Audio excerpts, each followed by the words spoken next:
करते हुए स्वागत करते हुए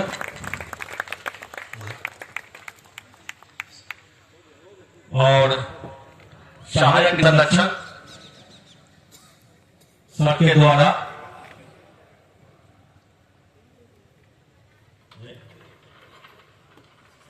पीसी सर को पौध देकर उनका हार्दिक अभिनंदन करते हुए उनका स्वागत करते हुए सर का बहुत बहुत अभिनंदन स्वागत स्वागत करेंगे। सहायक निदेशक उद्यान जिला परिषद अध्यक्षा खुशबू देवी जी के द्वारा दीप प्रज्वलित कर इसका विधिवत उद्घाटन करते हुए सभी दीदी से सर के द्वारा भी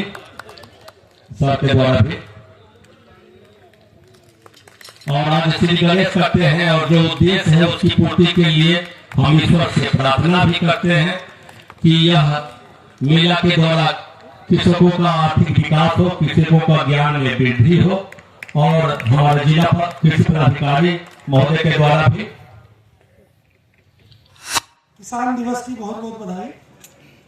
आज 23 दिसंबर को पूरे देश में भारत रत्न चौधरी चरणजीत सिंह के जन्म के अवसर पे आज के दिन को हम लोग किसान दिवस के रूप में मनाते हैं और किसानों के प्रति सम्मान, किसानों के प्रति जो सामाजिक प्रतिबद्धता है उसके लिए इस दिन को किसान दिवस घोषित किया गया है।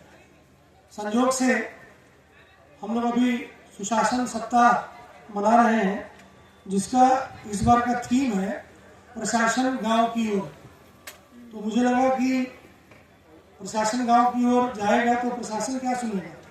मुझे लगा कि किसान दिवस के अवसर पे कृषि विज्ञान केंद्र में अगर कृषि यांत्रिकरण का एक मेला रखा जाए जिसमें तमाम कृषक आएंगे, कुछ सीखेंगे, समझेंगे, जानेंगे, अपनी बातें भी रखेंगे तो ये सुशासन सप्ताह भी सफल होगा, प्रशासन गांव की ओर जो कार्यक्रम है वह भी सफल होगा और किसानों के प्रति हमारी जो सोच है, किसानों के लिए जो सरकार के कार्यक्रम है वो भी आपके बीच में पहुंचेंगे।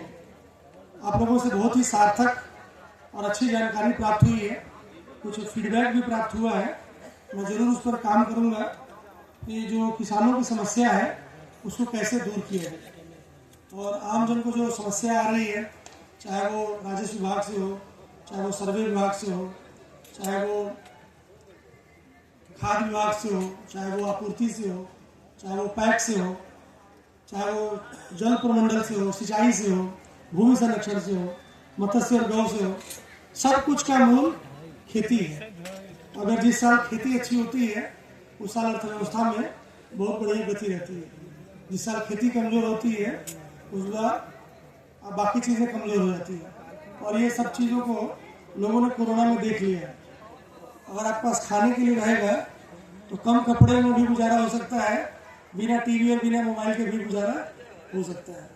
खाने के लिए नहीं रहेगा तो लाख घर में आप सोना चांदी रखिए, कपड़ा रखिए, गहना गुड़िया रखिए, उससे काम नहीं चलेगा। इसलिए किसानों की स्थिति कैसे सुधरे, उनकी अर्थव्यवस्था कैसे बढ़िया हो, खेती कैसे लाभदायक हो। कोई व्यक्ति नहीं चाहता है कि वो किसान बने, सबको है कि पढ़ लिख कर कोटाई वाला नौकरी करना है। तो हम तो गांव में खेती हुई, एक साल गेहूँ की जो अपनी पढ़ाई बोलते हैं, हम लोग क्या यूपी में उसको दौरी बोलते हैं। एक साल खेत में हम दौरी कराए तब हमको समझ में आया कि हमारे जो दादाजी थे खेत में चलते थे तो अनाज का दाना कहीं गिर जाता था तो उठा के पॉकेट में रख लेते थे। हम लोग छोटे थे, रहते थे, इतना अनाज के लिए क्यों परेशान रहते हैं।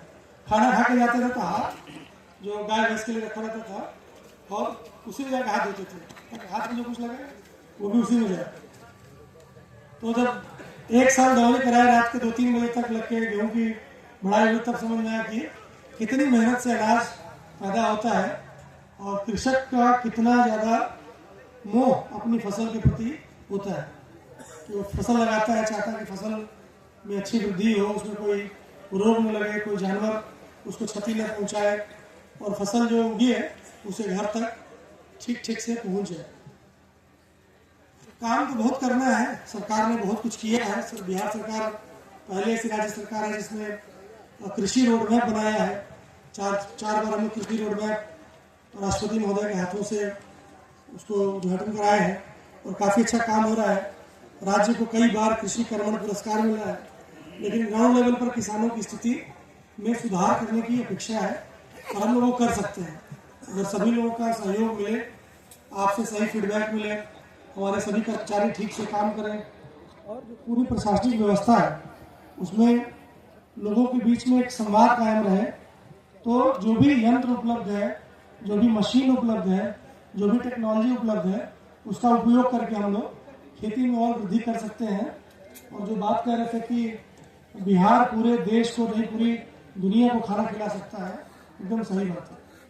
इतनी उर्वर भूमि पूरी दुनिया में कहीं नहीं है, इतना अच्छा पानी कहीं नहीं है, उसके बावजूद गरीबी भी सबसे ज़्यादा हमारे पास है। कृषि अर्थव्यवस्था होने के बावजूद या उसके कारण हम सब गरीब हैं। आवश्यकता इस बात की है कि हम सिर्फ किसान के रूप में अनाज का उत्पादन न करें, बल्कि उस अनाज को कैसे आगे जाकर प्रोसेसिंग करना है, कैसे उसको ठीक से बनाकर आगे बढ़ाना है, तो कुछ और आमदनी बढ़ेगी। हम लोग इस दिशा में कुछ काम करेंगे। और मुझे याद है कटिहार में मैं जिला पदाधिकारी के रूप में पोस्टेड था और मक्का की जब खेती होती थी तो उस समय ट्रेन का ट्रेन, रैक का रैक पंजाब से और कलकत्ता से वहाँ लगता था। खेत से मक्का आता था और ट्रेन में लगा के सीधे या तो हरियाणा, पंजाब, सूरत और कलकत्ता, और वहाँ कॉर्नफ्लेक्स बन के फिर वही वापस बाजार में वहाँ किसान को जो रेट रहता था उसको भी था कि जल्दी से कैसे अपना मक्का बेच दे और समय से निकल जाए। हलसी में रखने के पीछे कारण यह भी था कि पूरे लखीसराय में प्रगतिशील किसानों का अगर कोई गढ़ है तो आपका रामगढ़ है और हलसी है। यह क्षेत्र भूमि भी यहाँ की उर्वर है, लोग भी यहाँ के जागरूक हैं, लोग सब लोग संगठित भी हैं और कार्य करने की संभावना है। तो आज हम लोगों ने एक शुरुआत की है कि प्रशासन गांव की ओर इस कार्यक्रम के तहत आपसे चर्चा हुई है और कुछ चीज़ें हमें जानकारी में आई हैं। हम चाहेंगे कि इसके ऊपर एक विभागीय कार्य योजना बनाकर सभी विभाग जो कृषि कैबिनेट में जुड़े हुए हैं, चाहे वो मनरेगा हो, चाहे वो भूमि संरक्षण हो, लघु जल सिंचाई हो, पशुपालन हो, मत्स्य हो, खाद बीज हो, सभी विभाग मिलकर हम लोग काम करेंगे। तो हर दिन किसानों की स्थिति अगर थोड़ी थोड़ी भी सुधरेगी, हर दिन एक कदम भी आगे चलेंगे, तो धीरे धीरे हमारी यात्रा पूरी होगी। 2-3 चीज़ें मैं आपको बताना चाह रहा था, इसलिए मैं चाह रहा था कि आपसे पहले कुछ फीडबैक मिले, उसके बाद हम लोग काम करें।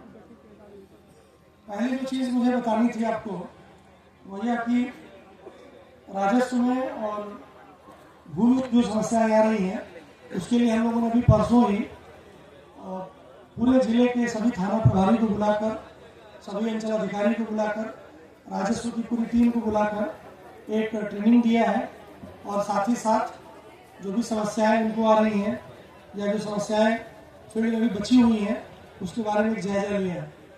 तो मैं चाहूँगा कि 1 जनवरी के बाद हम लोग इस अभियान को शुरू करें कि किसानों की जो भी जमीन है, जिस जमीन का भी जमाबंदी बाप दादा के नाम से चल रहा है, जल्दी से जल्दी अभियान चलाकर उसकी जमाबंदी वर्तमान में जो किसान उस जमीन को जोत बो रहे हैं उनके नाम से हो जाए। और अगर कोई जमीन नहीं हो सकती तो सीओ बताएंगे हमको कि हम क्यों नहीं कर रहे। अगर वो किसान धरती पर है तो जो धरती पर है उसके नाम से जमाबंदी चलनी चाहिए। जो सिमरिया घाट गुजर गए उनके नाम से जमाबंदी नहीं रहनी चाहिए, ठीक है। उससे आसानी होगी आपको एलपीसी मिलने में, आपको लोन मिलने में, और जिसके नाम से जमाबंदी है उसके नाम से उसका आधार कार्ड का भी उसमें एंट्री कराना है, ठीक है। आधार कार्ड का एंट्री हो जाएगा तो व्यक्ति की पहचान हो जाएगी, मोबाइल नंबर की एंट्री हो जाएगी, तो कोई भी सूचना जो हमको आप तक भेजनी है हम वो सूचना आपको भेज देंगे। और आपकी लगान कितना बना वो भी हम मोबाइल पर आपको भेज देंगे। कितना आपका लगान बना है, कृपया लगान जमा कर दीजिए, क्योंकि लगान वसूली के मामले में भी हमारा जिला नीचे है, राजस्व में भी हमारा जिला नीचे है, और ठीक से काम नहीं करेंगे तो बाकी चीज़ों में भी हम लोग नीचे हो जाएंगे। तो बहुत आवश्यकता इस बात की है कि जमाबंदी में नाम सही से जुड़ जाए, उसको हम लोग देखें, और परिमार्जन में जो शिकायत आ रही है कि 3 महीने से 6 महीने से आवेदन दिया हुआ है, उसको हम जरा खुद इसको लगते हैं कि आवेदन क्यों लंबित है। हम एक एक केस की मॉनिटरिंग कर लेंगे। उस चीज़ का जो भी ट्रेनिंग है उसको दे दिया गया है। भू समाधान पोर्टल की भी ट्रेनिंग सभी थाना प्रभारी को और राजस्व कर्मचारी को दे दिया गया है कि शनिवार के दिन जो भूमि का विवाद होता है उस विवाद की जानकारी हम तक आ जाए, ताकि जो जैसा केस रहेगा, जिसमें कम प्रेशर लगाना है उसमें कम प्रेशर लगाएंगे, या ज़्यादा प्रेशर डालना होगा उस पर ज़्यादा प्रेशर डाल के जमीन का मुआयना करके उसका हम लोग रास्ता निकालेंगे, ताकि इस तरह की जो घटना के 80 साल बाद खतियानी रही ताकि चढ़ गया और 80 साल से जमीन का पता नहीं था, ऐसी घटनाएं न हो, भूमि के विवाद न हो, आपस में झगड़ा झंझट न हो। तो इस पे हम लोग काम करेंगे। इसकी रूपरेखा हमने तैयार कर ली है। 2-3 चीजें और बताना चाह रहा था। एक तो बिजली डिपार्टमेंट के हवाले से है, उसके एक संबंधित पदाधिकारी नहीं आ पाए। बिजली डिपार्टमेंट की 4-5 योजनाएं हैं जो बहुत ही महत्वपूर्ण है और किसानों को समझना चाहिए। तो मीडिया के बंधुओं से मैं अनुरोध करूंगा कि उसको लोगों के बीच में सही प्रकार से रखें। पहली योजना जो भी सरकार ने लागू किया, स्मार्ट मीटर का।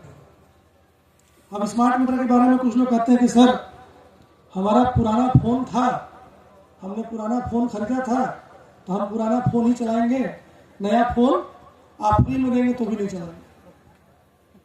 आज हर व्यक्ति चाहता है कि उसके पास स्मार्टफोन हो। जब स्मार्टफोन रख सकते हैं तो स्मार्ट मीटर में क्या दिक्कत है? उसमें कुछ भ्रांतियां हैं, कुछ लोगों को तकलीफ है, उसके लिए भी हम लोगों ने योजना बनाई है कि अगर आपके पास कोई तकलीफ है तो उसको भी दूर किया जाएगा। लेकिन ये मन से पहले बात निकाल दीजिए कि हमने पुराना फोन खरीदा था तो पुराना फोन ही चलाएंगे, नया फोन नहीं चलाएंगे, तब तो फिर नया आप नहीं हो पाएंगे।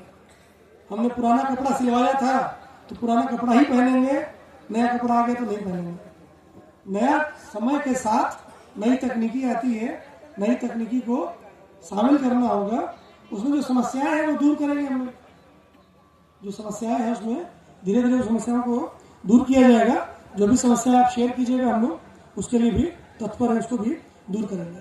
दूसरी योजना है कि प्रत्येक व्यक्ति अपने घर के ऊपर अगर सोलर का पैनल लगवा लेता है तो उसका बिजली का बिल धीरे धीरे कम हो जाएगा। मान लीजिए कि आप एक बल्ब एक पंखा चलाते हैं, वो बल्ब और पंखा अगर सोलर से चलने लगे तो बल्ब और पंखे का लोड सूरज भगवान के हाथ में रहेगा, आपका बिजली बिल कम हो जाएगा।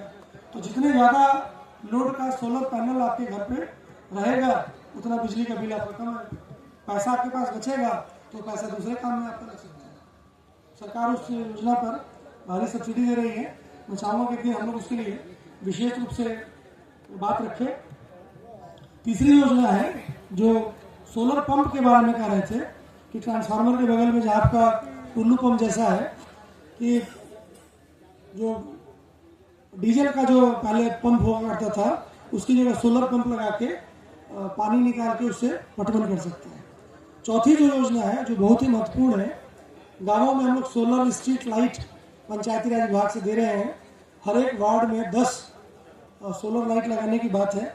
शिकायत उसमें मिली है कई जगह वो सोलर लाइट कमज़ोर है, उसे पर्याप्त रोशनी नहीं मिल रही है या उसकी बैटरी बैठ गई है, तो उसकी भी हमने मीटिंग बुलाई है।